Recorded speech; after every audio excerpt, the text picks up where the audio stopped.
I understand that. I want to hear, what are 3 good things that happened this weekend? Engagement photos. Engagement photos. That's exciting. Huh? Pumpkin patch photos. How many people went to a pumpkin patch? Yeah. There's actually a really good one in town. It's hidden. It's at a little church. Yeah, I'm trying to think. Kind of off McElroy. Stallard, yeah. Well, my friend lives literally across the street from there. And when we meet for small group in the fall, we always take all the kids across the street. But it's a good pumpkin patch. And is it dog friendly? Do you know? Yeah. I want to take my dog and get pumpkin pictures. Yeah. They have a cute little like cutout barn that like perfect. He's kind of just a mutt. We adopted him from the Guthrie Animal Shelter. Yes. Good. And we think he's half border collie, half lab. So he's already like 70 pounds, even though he's only like 4 months old. So we've got pumpkin patch, engagement pictures. Anybody else have something good happen over the weekend? OSU won, and OU lost again. Yeah. Right? Don't we get just as excited for those losses as we do? I'm feeling really good. UT is doing really well, and OSU is doing really well. Yes. More shocking on the UT part, but take what we can get. Yeah. Well, I'm excited for the little bit cooler weather. I know it's going to get warmer this week during the day, but I like the cool mornings and the cool evenings. So it's a nice change of pace. I am glad to have y'all here today because today is going to be about something that I feel like is pretty practical. It's not so much a theory in that, again, it's a model, and it's something that, we hope people can use in the workplace, or it can help guide how they make decisions. It's the normative decision-making model. And you might be wondering, how does this fit into ideas of situational approaches? Because that's kind of the unit we're in. We're talking about these theories that are starting to consider more than the leader. We talked about LMX, situational leadership model, path goal theory. So we've started to say, okay, we need to consider followers. We need to consider perhaps their motivation. We need to understand the task it is that they want to do. Normative decision-making model is a little bit different in that it's not so much about the holistic leadership process. It's about how when you're a leader and you've got to make decisions, how do you do it? What's the best way to do that? And so if we think back to behavior theories, the leadership continuum, we had on one side autocratic, one side democratic, and then we had this third style that was laissez-faire. And we said that, determining that has a lot to do with a person's task or relationship orientation. And ultimately, it affected how much they were willing to let followers be a part of making decisions. Normative decision-making model takes that a little bit further and says, we're not just going to say people either let people be a part of making decisions or not because of their behavior orientation. They're going to make a good decision on how to make decisions based on other things, based on the decision that they're actually having to make, based on how our followers going to respond. There's all these different things to consider as a leader before we figure out exactly who to involve, how many people to involve to make the decision.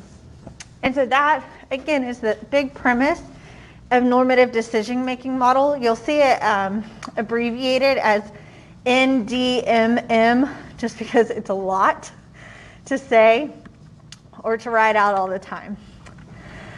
So my first question for you is this: should leaders make decisions alone or involve followers? What's your answer and why? I think it depends on the situation. How so? Well, there's some situations that a leader don't let us know about because one, we probably won't understand, and two, it'll freak society out more than anything. But if we talk to followers, like in other situations, it makes people feel better, I guess. Yeah. So sometimes there is information that it's better not to share. Yeah. And so leaders might have to make decisions alone, but other times we do know involving followers, it spurs inclusion. What's another response y'all have to this? Should leaders make decisions alone or involve followers? That's such a complex question to have like a yes or no. Like if you like your parents as leaders, like do you really want to know every decision they've had to make for you? Realistically, I don't know. Yeah. When is it appropriate for kind of going off your answer of like, it depends on the situation. What's an appropriate situation where leaders should make decisions alone? Maybe like a teacher in a classroom with your students. Mm-hmm. It's not necessarily, I don't think the students always need to know everything. So I mean, I think more specifically even like younger students and stuff. I mean, if you are gonna make a decision whether there's homework or not, obviously they're gonna always say no or something, and that's not always the best decision, so that's just what I've been thinking. Because that's a good example. If you're, I would say even a high school teacher, right? And you're trying to decide whether to assign homework, are the students going to want to be involved in that decision? But are they really going to be committed to thinking through all the options and discussing it? They already have an immediate answer, right? And that answer is no, we don't want homework. So it's not really beneficial in that situation to involve the students. Now, what are some ways you could involve the students when thinking about assigning homework? Like how the homework is like laid out, I guess, or like how they do their homework. So yeah, kind of the structure of the assignment, maybe when it's due, maybe how it's graded, right? Like everybody could agree on those things. What's a good situation or a relevant situation where a leader should involve followers? Give me an example. When it's something that affects the whole group, not just the leader themselves or, So when there's going to be consequences, whether it's good or bad consequences, when it's going to affect other people, probably should involve some more folks in that decision. So that's really what's at the crux of normative decision-making model is how in the world do we figure out these different situations? Because they're dicey, right? They're not black and white. It's not clear-cut exactly when's a good time and when's not. And so this model gives us a way to try to figure this out pretty objectively, okay? It was first developed by two folks, Vroom and Yago, 1988. And here's the thing, it suggests that leaders adjust their style, so how they make decisions, and ultimately that means who they involve or who they don't, based on two things. The degree of the decision's importance, or I like to simply say the quality of the decision. Is this a decision that is really, really important to make, or is it kind of like not a big deal and life will go on? Right? So what is the quality? What is the importance? Does it need to be a decision that's well thought out, that people sit around and discuss, or can it kind of be made off the cuff? Is that all right? We've got to look at that. What's the degree of the importance? What's the quality of the decision? The second thing that it looks at is what's the likelihood that the employees, or in our case as leaders, the followers, will accept the decision? Or what is their commitment going to be to it? Right?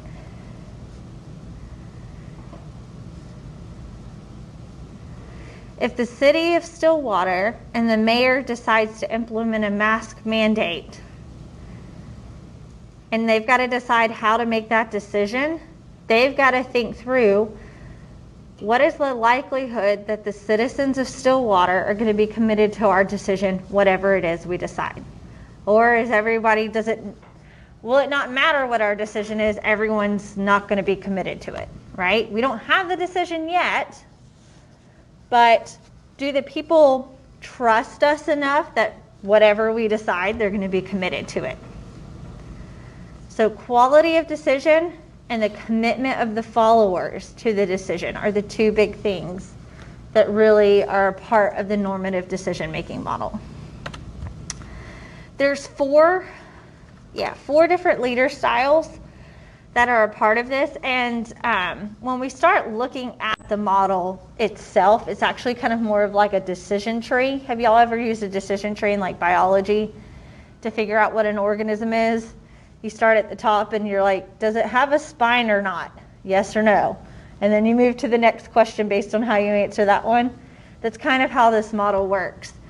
And so we have four main styles that we'll end up with, but there's kind of variations of each of them.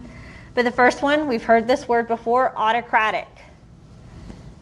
And it's very similar to that leadership continuum we talked about. An autocratic decision style is where a person makes a decision themselves. Based on how they answer these questions, there's not really a need to involve followers. Consultation is this idea that you might include followers and kind of get feedback from them, but ultimately the leader is still making the decision.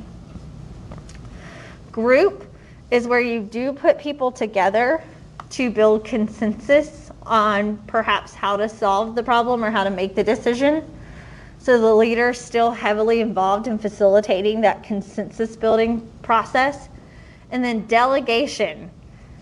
Essentially, the leader hands it over and says one or more employees or followers can make this decision without me having to be involved. Okay? Seems pretty straightforward, right? 4 styles. And again, they're not leader styles, they're decision styles. How are we going to go about solving this problem or making this decision? Who are we going to involve in it?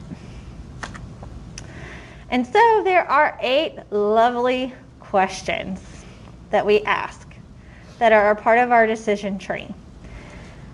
1 through 8. And again, y'all have these slides online, so you don't need to super stress about taking these notes. When we do our case study today, I'll pull this back up so that y'all can kind of remember what the questions are. But just to briefly go over them for you. The very first question you ask, it goes back to that idea of like, what's the quality of this decision? And so you're going to say, how important is the quality of this decision? Somebody give me a scenario where you've got to make a decision. What's a choice or decision you need to make?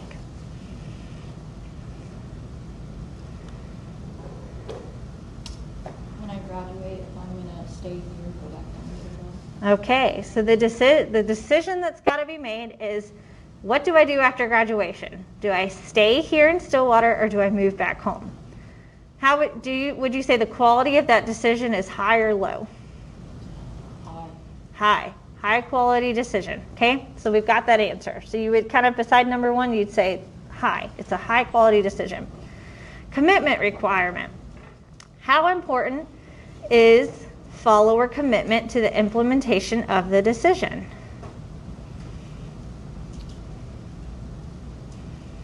What would y'all say? If you're the leader that's trying to decide here what to do after graduation, who might be your followers?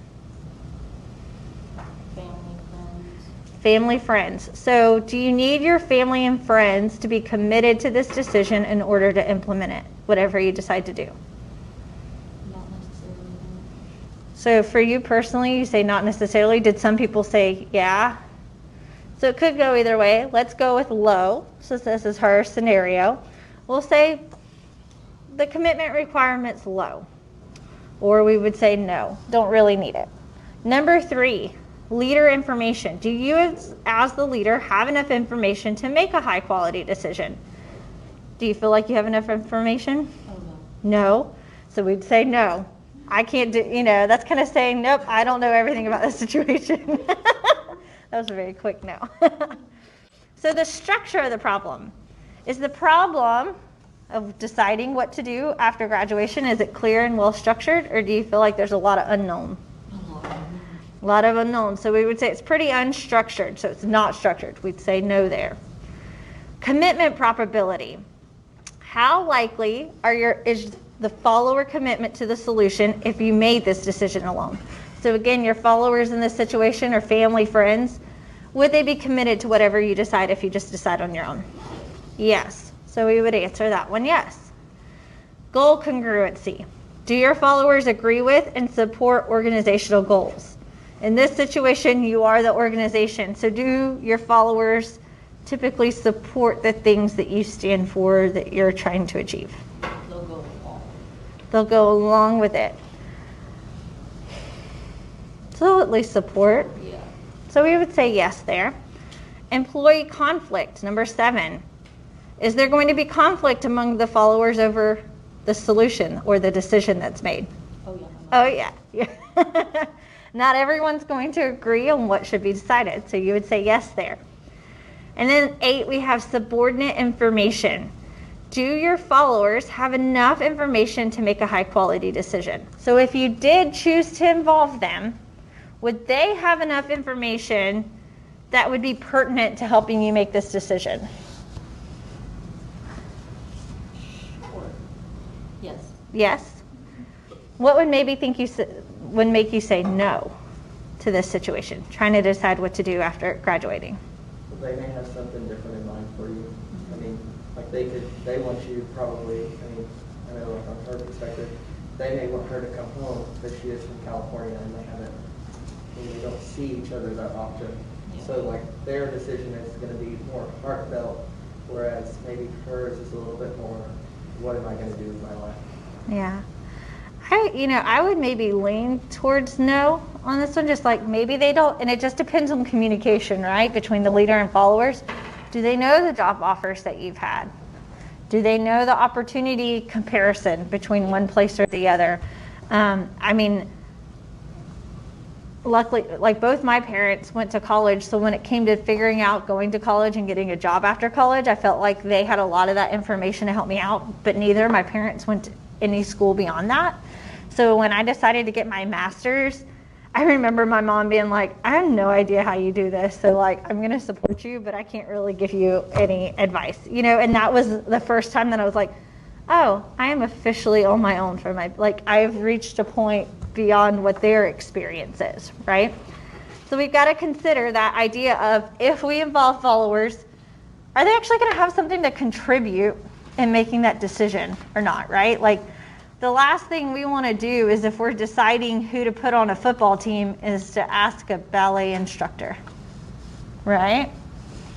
Like, we could have them be a part of it, but are they going to contribute? And it's not just saying ballet instructors, but it's just different knowledge, right? So ultimately, when we answer all of those 8 questions, it's going to let us know what's the best decision style. So really, what I think y'all can get out of these 8 steps is that it's getting us to think about how we make decisions. It's like applying critical thinking before we even get to the spot that we need to be critical thinking. Does that make sense? A lot of times we just kind of, I've got to decide what to do today, so let me call a friend and ask them. We don't actually think about, well, is that actually the most helpful way for me to make this decision? Sometimes we just do what comes to us intuitively. And this model is kind of challenging us to say, let's think about this more objectively, and let's really make the best decision for how to make a decision. Here's what the decision tree looks like. So all of those 8 questions that I asked you are on here. It's going to look a little confusing, but we've abbreviated here. Again, the QR is that very first question of what's the quality requirement. Does this decision need to be high quality or low quality? And so depending on how you answer, you might go high, you might go low. We're going to go low right now because that's all I can reach. Problems. But then we get to that second question of the commitment requirement. Depending on whatever's decided, do you need your followers to be committed to this decision or not? And so you might have low commitment, you might have high commitment. Depending on how you answer, if you were to say low here, you don't even have to worry about answering any other questions. The tree is going to tell you this can be an autocratic decision. If you don't really need them to be committed to what you're doing, if your mom does not care if you paint the wall in your room blue or pink, just paint the wall. Just do whatever you want to do, right? But if it's high, then it may jump you to another question. And so you'll notice you have question 1, question 2, if you kind of created columns here, 3, 4, 5, GC would be 6, 7, 8. And it's going to tell you how to use it. Does this seem pretty simplistic to you? Good. It should be. That's kind of, I think, one of the positives about this model is that it just makes sense and it's easy to use. And so what we're going to do today is we're going to work through a case study together as a class. Erin's going to pass them out to you. It's a really short case study, just front and back page, and it's all about a regional food bank. This regional food bank is trying to hire some interns. It's going to give you some information. And essentially, the person that's been charged with hiring the interns is trying to figure out how to go about that process. Not necessarily who to hire, but how to make the decision to hire. Do they just do it on their own, or should they involve other people in the process of interviewing interns, making that decision? And so what I'd like for y'all to do, you can pair up in groups of 2 or 3, whatever you feel comfortable with, to kind of, after you've read through, to work through the decision tree. Erin's going to pass out a copy of this as well, for y'all to come to a conclusion. One thing you're going to be asked to do when you get to that back page is you've got to explain how you arrived at your decision. So you're not going to just say, oh, we think that this should be consultation because more people should be able to help decide interns. You explain your decision process by explaining the decisions you made for each of these 8 questions. Okay, so we said that the quality of the decision needed to be high. We said that we needed follower commitment. Da da da da da. So you should, in your groups, discuss again each of these 8 steps to help us understand how you arrived to what you got to. Are there any questions? All right, we will pass those out. Yep, that'll work.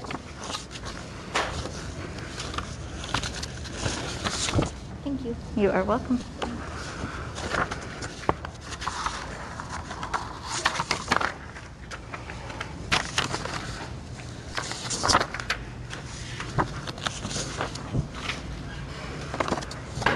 You doing all right this morning? Do you have any homework due in our afternoon class? Not today. We'll just have our discussion, and so you're good.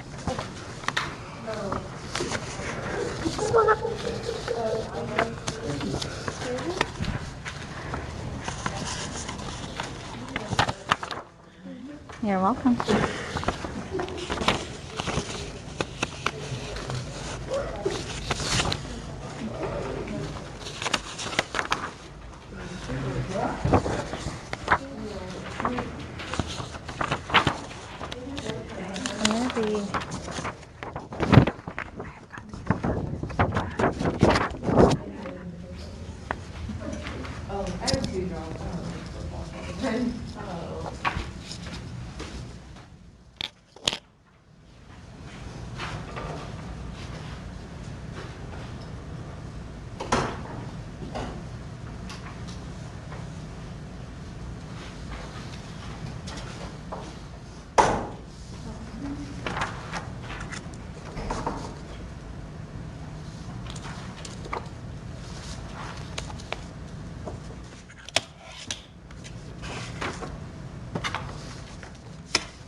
Again, once you read the case study and you get to the questions on the back, it's okay if y'all want to pair up or get in groups of 3 to answer them.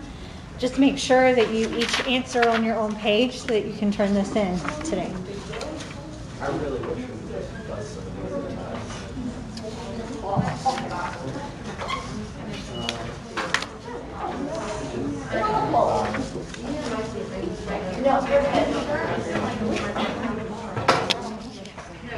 It's like the worst, like, when you try to read it. Alright. So. Yes. You got one there. No, I read it.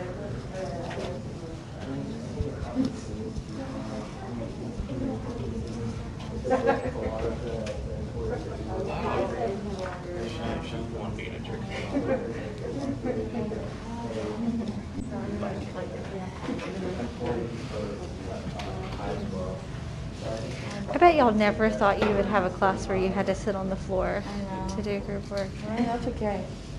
Y'all are being so flexible and I appreciate it.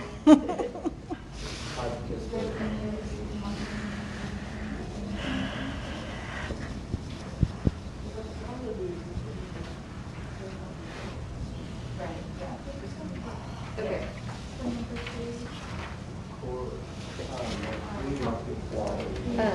So I would really like to hire student interns, discuss the importance of.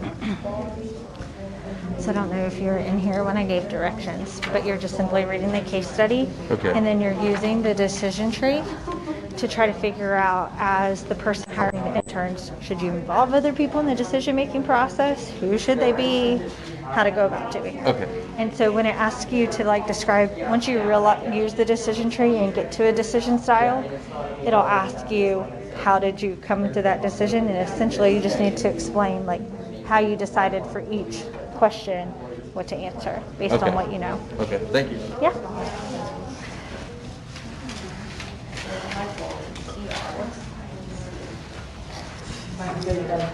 How important is employee commitment to the I'm reading the next question.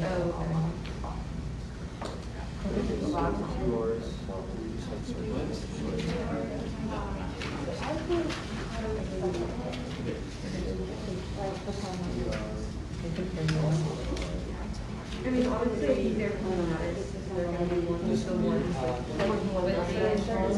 Yeah, it should be. I feel like their managers should be like. Yeah, because they have big issues helping train those insurance. Like, the managers of two of the interns that could be. I thought they would.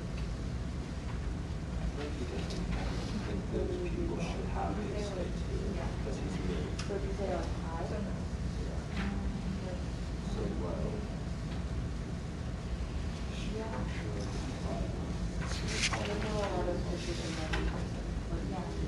Especially if you're going to be working like one-on-one.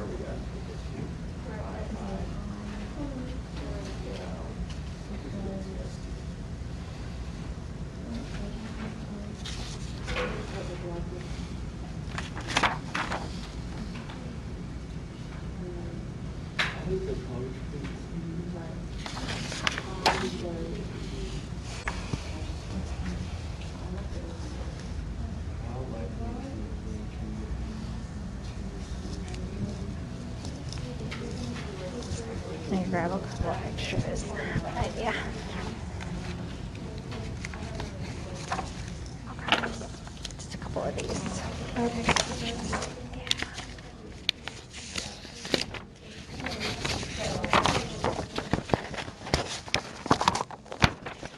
Being lazy.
I think that I was kind of, either way you look at it, it kind of,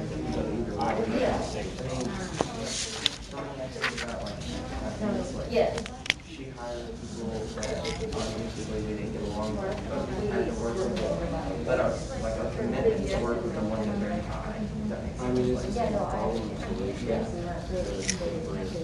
I think it's, Just different. What do you think? yeah, I mean, I agree with you guys, yes. Just different product because it's the same product.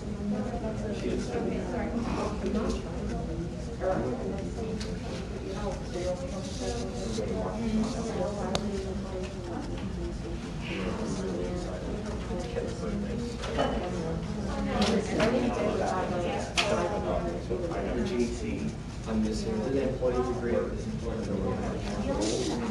Obviously. Wednesday. Back to Thursday. Do employees have enough information? I just got an event, I don't think we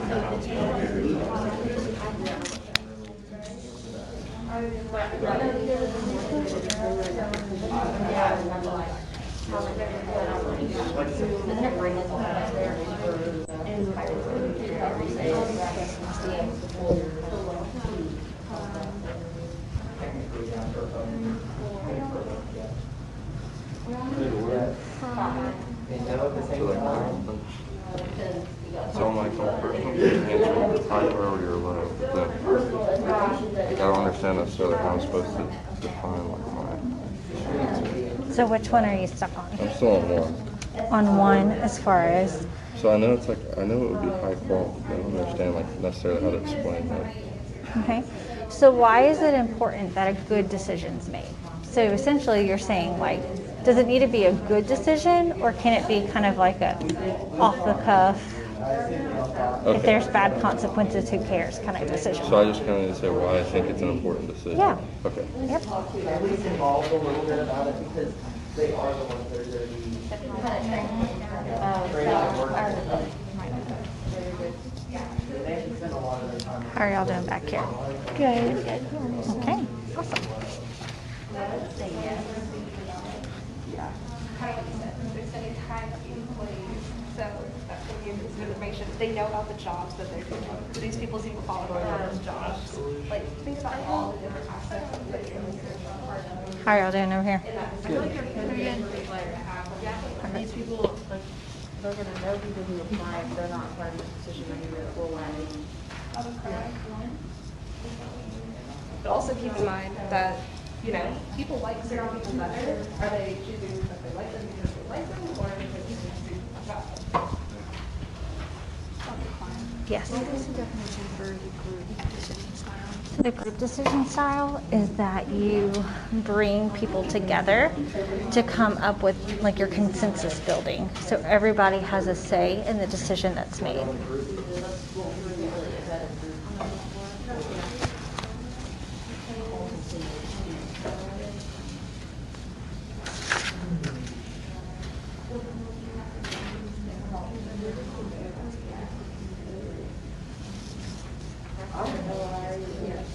I would say it's more consultation because the leader consults with followers that are taking the decision.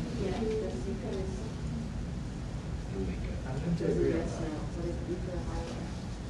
So it would be, they don't have enough information. Yeah. And then it just kind of falls into the leader makes a decision, level consult. Just because the employees like that intern, no one said it's a family. Let's try to take 2 more minutes to wrap up your answers. That's not what I was saying. That's not what I was saying. Yeah, let's use cheesy for example. I had the other characters,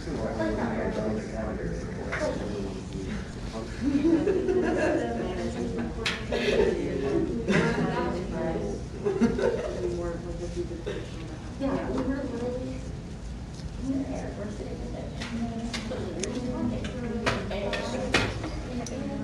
they both worked there at the same time, and then I come in and they all 3 worked there after the same time. That was.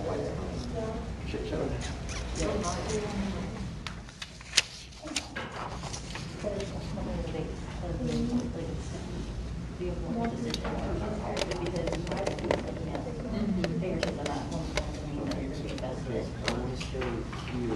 Yeah, especially like you said, like we do kind of allow those employees to help make that decision. It could kind of fall into like we were in that position, not technically, but where we were like, what do you think about this person?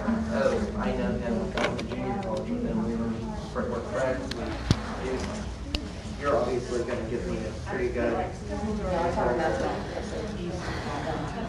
All right. Sounds like everybody's kind of wrapping up. So first I want to answer questions 1 and 2 together as a class. And then we're going to kind of break off and we're going to see, depending on if y'all came to different decision styles or not, and to understand kind of the process your group went through to get there. So question 1 in this case study. First off, y'all kind of tell me, what is this case? What's the scenario we're dealing with?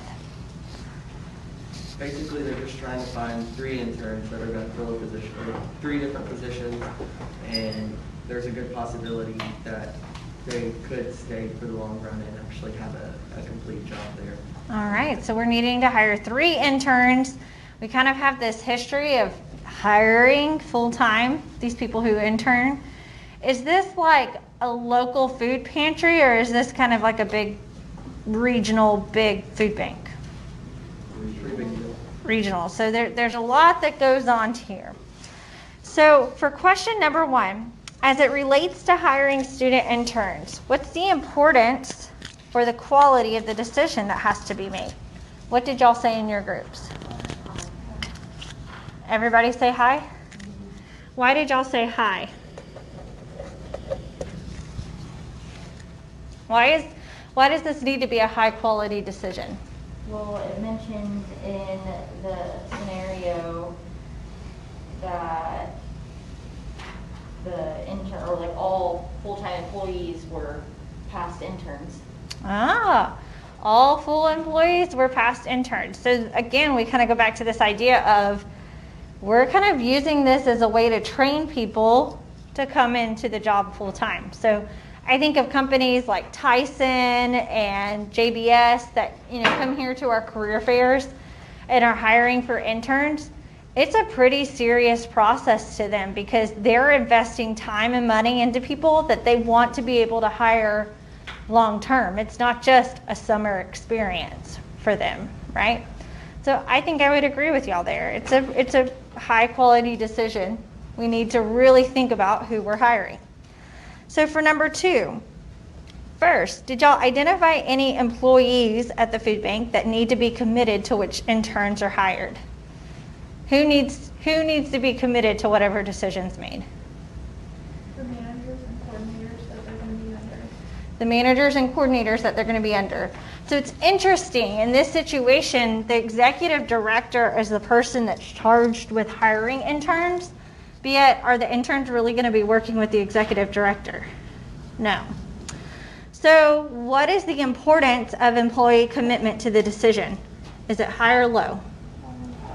Why did y'all say high? Those employees have to basically work with and train those people that are coming in, so that they're going to be spending a lot of their time with them. Any of y'all ever had to work or train somebody that you didn't get a choice in hiring? What's that like? Miserable. Why is that miserable? Because most of the time they don't put the decision that like they got hired for work in a nice way to put it. Okay. So yeah, I mean, there's this sense of if you're going to be working with them, I think it's kind of our nature to want to have input on that, right? So just to kind of get a feel, how many of y'all arrived at autocratic? Anybody in your groups? Okay. Let's walk us through how y'all kind of made the decisions that y'all did to arrive at autocratic. And let's hope that that decides to focus. So with the quality, y'all said high, right? Okay. Commitment, high. Okay. Walk us through the next questions.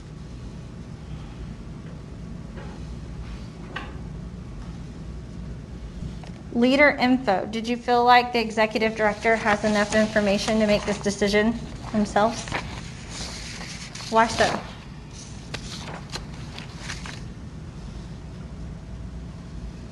Why did y'all say yes? He knows the position that they're going to be fitting into. Okay. So then we get to commitment probability. What did y'all say here? Yes or no?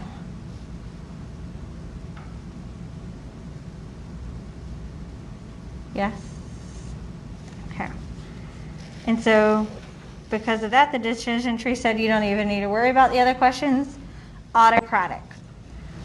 Why do you feel like the executive director hiring the interns themselves is the best way to make this decision?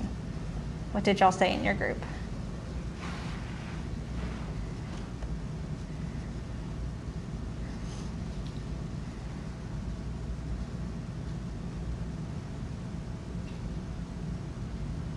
There were 3 of y'all. Anybody?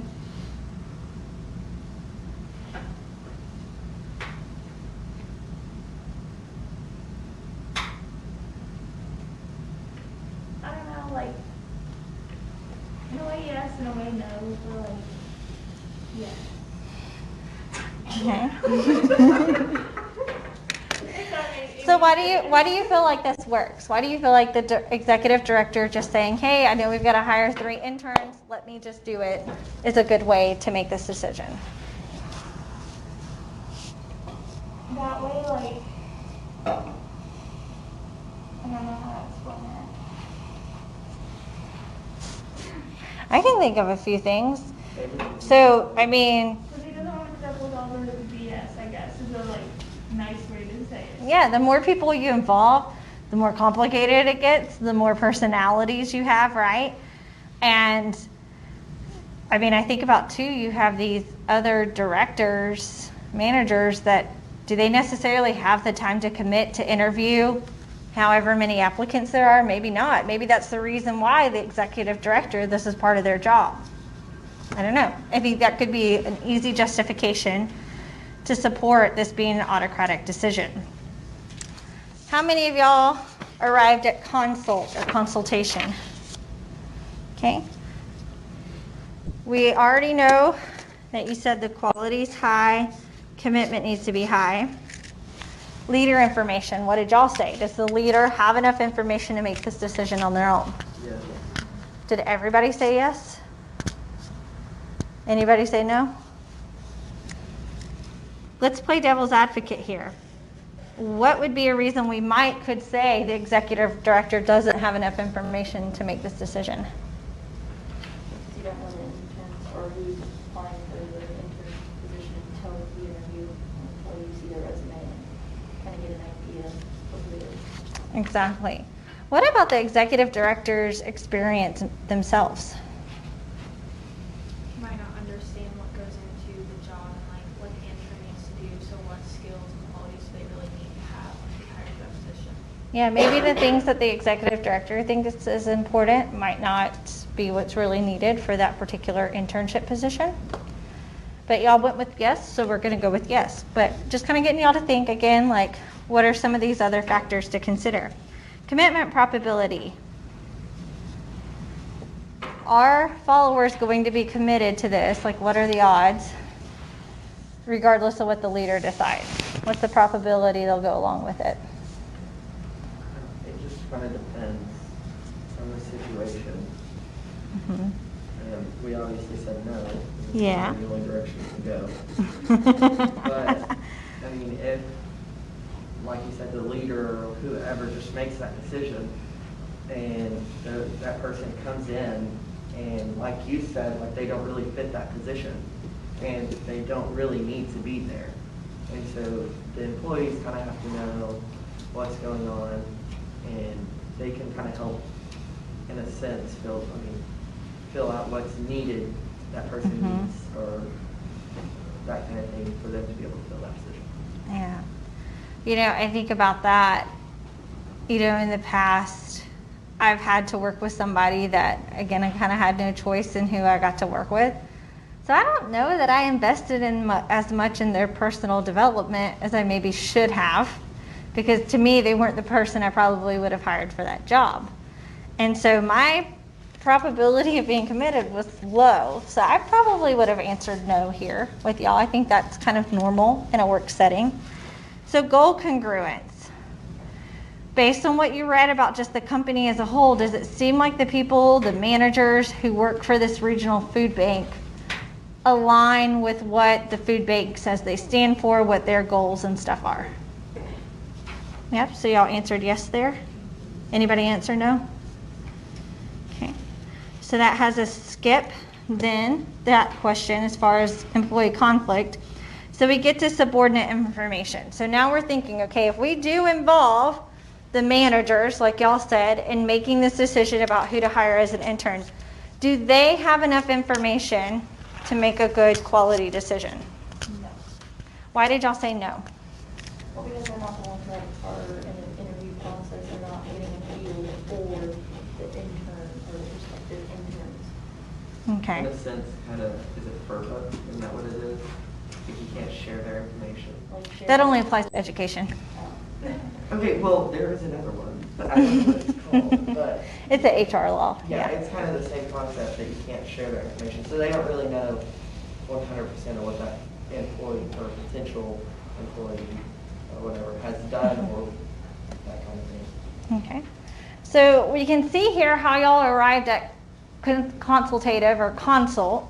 What would that look like in this setting? So if you said, okay, the executive director should consult to make this decision, how would you say that process should go? Before they do the interview process, the executive director should go to the group of employees and be like, so what worked for the interns last year? Like, you know, what type of qualities are you guys wanting in an intern for this year that didn't quite work from last year? Oh, I like that. So getting feedback on prior interns. What else might the executive director consult on before he or she makes their decision? You might do like a rundown of the interns, like the hired interns, or the interns on the list, and be like, pick out 3, and then he take those 3. Oh. And kind of say, okay, ask them the questions, but also figure out what the managers and the coordinators are looking for skill-wise, and be able to narrow it down through that way. I like that. So helping narrow down the list. That's a good suggestion. I remember I do not like making decisions. I get overwhelmed really easily when there's a lot of options. Like my husband, if he's going to buy a new TV, he's probably going to research it for like months or whatever, know all the specs on it. And I'm like, I don't care. Let's just go to the store and pick out a TV and go. Like, I want to be done with it. Same thing planning a wedding. I wanted you to tell me 3 cake flavors and I'll pick a cake flavor. Don't show me the whole bucket of everything you've got. Like, that is just too much for me. So narrowing down is probably really helpful there. Anything else that the executive director could consult on?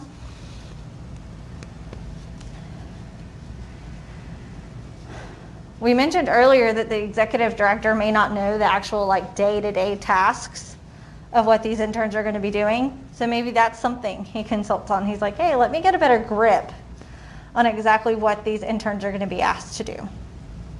Y'all feel good about consult? Think it'll work? Right? Any groups arrive at group decision? Anyone? Okay, walk us through your process. So we know hi. What'd y'all say for leader info? We said yes. Okay. What about commitment probability? No. No. Okay, goal congruence. Yes. Yes. All right, so we skipped this idea of employee conflict as well. So then when we get to subordinate info, I'm assuming y'all said yes. Why do you feel like they had the information? So this is where y'all differed from the consult group. We said like the employees have enough information because they work in that position every day, and the director probably doesn't. And so they have like a little bit more information on like what the intern would be doing. I like it. So tell me kind of what group would look like, group decision making in this situation. I think it would be important for like the manager of who the intern would be working directly under to be involved in the whole process of hiring, because that is who the intern will be working with the majority of the time. And so not only do you have to have like someone who's committed to doing the job, but you also want to like personalities kind of work together. Yeah. And if you were like not a part of the whole process, you would know just like the good things about them, and not like see if your like personalities mesh, and it's like you guys would work well together. Absolutely. So this idea of just being involved in the whole process to make sure it's going to mesh together. Summer internships can be a long time, right? That's a long time to work with somebody that you just don't quite click with. I mean, you can get through it. There's an end in sight, but it's going to be tough. And again, thinking about one of the goals of the company, of the food bank, is that they ultimately want to have interns that they can potentially hire full time. So again, it's a high quality decision. You know, one difference I think of that could be a difference between the consult and the group is that maybe a way that these managers could be consulted is before the interview process, they're able to look over resumes, right? But what would maybe be the benefit of participating in the interviews and not just looking at resumes? You can ask them the questions that you want to ask, I guess. Yeah. See how they handle the questions that you ask. Yeah. So actually get to see them one-on-one. I mean, there is just something about meeting with people in person. Are people always what they appear to be on a resume? No. Why not?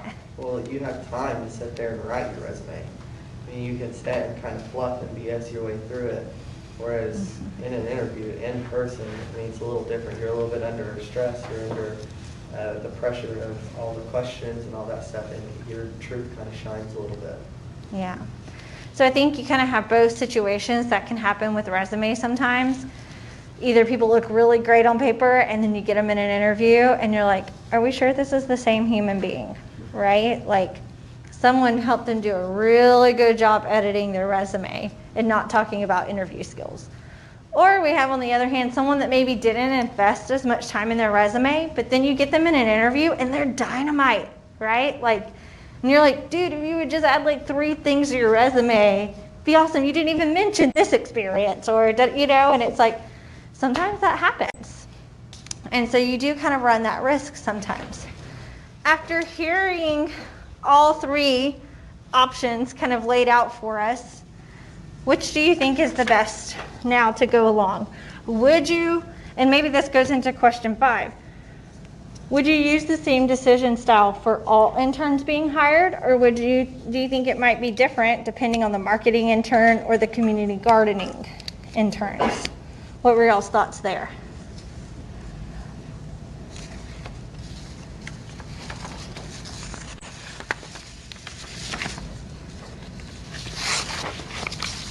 I said, Why did you say yes? Well, I mean, ultimately, it's all gonna boil down to the same concept, the same questions that are gonna be asked, essentially. And the employees are still gonna have to work with them. The manager is still probably gonna be the ones to make the decision. I mean, it's all just gonna boil down to essentially the bones is the same thing. Okay. So you feel like even though they're kind of doing different jobs, ultimately all kind of held to the same standard, so let's just do it the same way. Did anybody say no? Maybe the hiring process should be different for the different types of interns?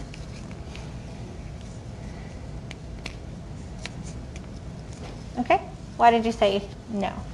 I said no because as the community gardening interns, they're going to be working with volunteers rather than actual employees. So does that maybe add another group of followers that should be involved in the decision-making process? Possibly, or honestly, I said since they were volunteers, that the decision should be made to the boss. Ah, interesting. So the scenario is kind of the same, but not quite, right? The thing I like about that question is I think it helps us to start looking a little bit closer at nuance, right? And the complexities that go on with things. We have a tendency when we make decisions or choose a style, again, we kind of want to go to that behaviorist approach where we apply it to everything, but we're kind of starting to realize based on situational theories that maybe that doesn't always work. And so what this decision tree helps us do is start looking at where is that nuance. And if we don't see it right away, we intentionally start looking for it, right? Because things just aren't always that simple and complex and straightforward. One thing I meant to ask y'all. Was there a decision style missing from this decision tree? Delegation. Why do you think delegation might be missing? Or maybe a better question is, do you think delegation would work for this case study? So delegation's the idea that the executive director would say, I don't need to make this decision, so I'm just going to let other people do it. Maybe he completely handed it off to the managers and wasn't involved at all. Anybody think that that may have been a good way to decide who to hire as an intern? Why do y'all say no? Well, because it's a larger corporation, it's a larger company. Larger corporation, larger company. Again, going back to that idea, if they're wanting to hire people as interns, that could be full-time. And, I mean, in a sense, your idea of a good employee may not be the same idea as your managers or your assistants or whatever. Yeah. What would be an example of a decision that you would feel comfortable just handing off to other people and not being involved in?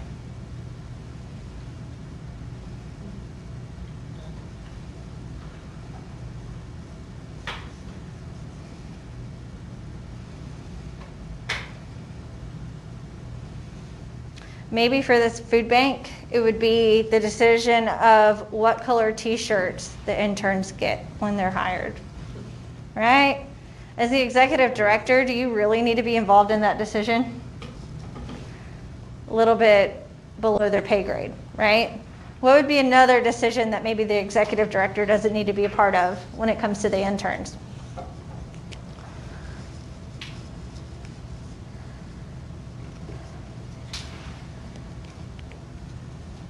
Maybe the exact hours that they work, what time they show up and go away. Think of some of those kind of like things that if the executive director were to do it, it would actually appear to be a little micromanaging, right? So there are things that probably exist with the interns that they don't need to be involved in. But the reason why it doesn't show up here on the decision tree is because 10 out of 10 times, the quality of the decision that needs to be made, or like the quality requirement, is low. And so then when we get to this commitment, it's kind of low and it's almost like, who cares? And so you would go straight over, right, to this idea of delegation. Okay? So that's just, if you didn't pick up on that, I wanted to point out that there is a reason it's not there. And oftentimes it's because we use delegation as a way to say, like, the reason why the leader doesn't have to be involved in this is oftentimes it's not a high stakes decision that has to be made. Could there be some repercussions if the leader does delegate a high stakes decision? Like what? What would be some repercussions to just handing over a decision to a group of people and walking away? It doesn't get done in time, like if the group of people who give it doesn't have the time, and so basically if you don't want to do this, just delegate it to them, well, it might not be the deadline because they have other things, they don't have the commitment time for it. Absolutely. And especially if it's a high stakes decision, we're completely missing out on the information that the leader would provide to making the decision. And we haven't even thought then, do the people of the group even have the information they need to be making the decision? So it's just something to think about. What are y'all's pros and cons of normative decision-making model? What do you like about it? It's easy to use. Easy to use. It's fairly straightforward, it's just one or more answers essentially. Fairly straightforward. I think too, even if we all arrive at different results, we've at least got some justification behind this as to how we arrived there, right?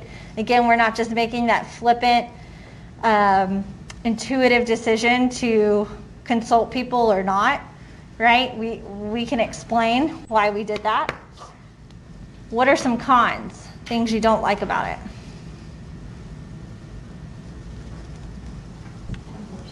Are we gonna have to remember all those questions for the test? Or just so that's a con?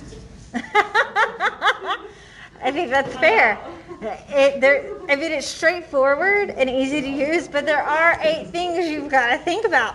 Again, it's requiring critical thinking, right? And that's something that we have to train our brains to do. So it is a little bit more cumbersome in that aspect. That wasn't a definite yes or no if it's going to be on the test. If it is on the test, I will provide this decision tree for you. With So the questions, or like we're gonna have to remember the questions? you'll want to remember. So, About. Think of the abbreviations. Again, you're going to remember it the more you do it. And so you can print this decision tree off and again, you just practice. What's the decision that needs to be made? How do I want to do it? The more you use it, the more you're going to remember, when it says LI, leader information, this is what it is. It's not that I'm going to expect y'all to know the definition of it. Are you going to be able to use it and explain why you did what you did? Okay. So, again, more applied in that aspect. So, again, we support it. People like it because it is clear. Most research supports it that, when we look at all these different contingencies or things we should consider when making decisions, people actually oftentimes go through this process of considering it. And it does incorporate group dynamics. And so, again, it's involving followers, something different than leader-centered theories that we've studied before. Biggest criticism is it's cumbersome, too complex for practical value. How many of y'all feel like every decision you make from here on out, you're going to use this decision tree to decide how to make that decision? Why are you not going to use it? I don't want to sit down to a big chart for deciding what I'm gonna have for breakfast. You know what I mean? Yeah. I think it's a good organized way to start with a big decision. Yeah, like something that's major. But Yeah. if it's something that I do daily or what I'm gonna wear for that day or what classes I'm gonna choose, I'm not gonna do it. Right. Too much So for it's one little decision. It's really helpful for high stakes decisions. I think it helps us avoid as leaders, because again, it doesn't matter whether you are highly moral or not. A lot of times as leaders, we tend to revert to, it's just easier for us to make the decision ourselves. So it does help us avoid that and involve the people who need to be involved. But not every decision requires it. I like that. I don't need to use it to decide what I'm having for breakfast. I do not have this model printed out and taped next to my computer, right? It's not that type of thing. Again, it's more supposed to be getting us to start thinking about how to make the decision before we get to that point of making the decision. Again, it's kind of adding that critical thinking piece to it. So it is helpful. Couple things that I do want to just remind y'all about in Canvas or show you real quick. So hopefully y'all submitted your quiz before class today. If not, you can go in and do it, but it'll be late. I did include an attachment here that might be helpful for you to download. And it's from another leadership theory textbook that talks about the normative decision model. And so it's just another perspective that I think would be helpful for y'all to read over to know a little bit more about it. For Thursday, so make sure before y'all leave today that you put your name on the case study and you turn it into Aaron to get credit. For Thursday, we're going to be talking about groups and teams. And so make sure and read that chapter before class. But you're also going to want to take a look at this handout here. And really, it's just this part that I've highlighted. And it's very specific. Like, here are the characteristics of what makes a group. Here are the characteristics of what makes a team. Because our main conversation on Thursday is going to be, is there a difference between those two things? There was a part of that was locked and couldn't print it. Really? Which one? That's a good question. It was locked last night because I tried to print it out for the week. I want to say, like, go when you click on the case study discussion or report. Number 4. Well, Yeah, I couldn't yeah, print out that it's, file. yes, because if you come to class Thursday, we do it in class. So it only gets unlocked after class for those people who are absent due to COVID. So good question. I did post these videos here, but y'all don't have to watch them before class. We'll actually watch some of them in class. But we are going to do a case study regarding Whole Foods to discuss groups and teams. That'll be interesting. All right. See y'all Thursday.